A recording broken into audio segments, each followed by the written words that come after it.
End stop line and enjambment. End stop line. A poetic device in which a sentence, phrase, or clause ends at the end of a poem line. The use of an end stop line offers slower pacing.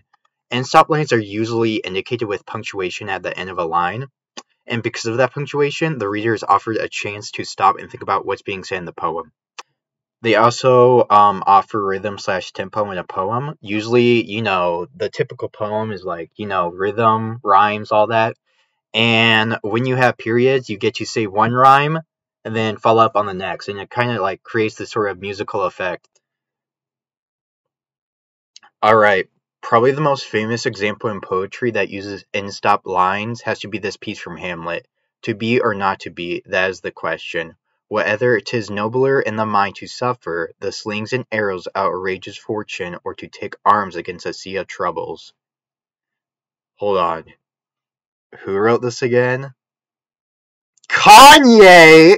So yeah, I was told this wasn't made by Kanye, so let's just move on.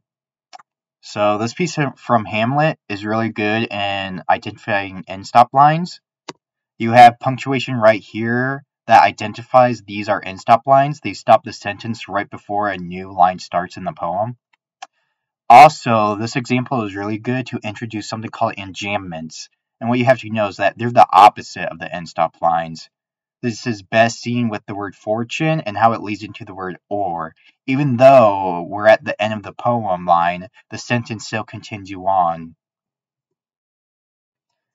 Transitioning into the next term, enjambment, a poetic device in which a sentence, phrase, or clause continues past the end of a line in a poem. The use of enjambment offers complexity because there's no punctuation at the end of the line. The sentence continues to build and expand upon a thought/moment already being described. Enjambment also offers tension. There's no pause in between reading, and each sentence kind of like acts as a cliffhanger for like what's going to happen next. And because there's no punctuation, you also get faster pacing and momentum. A good way to know the difference between the two is an end stop line is like the weekend. They both stop way too soon. On the other hand, enjambment is more like hearing this presentation. They both last longer than they should be. Anyways, that was my YouTube presentation. Hit the bell, subscribe, like, share, and send a big bag of groceries to my doorstep because I can't afford being a YouTuber. Bye!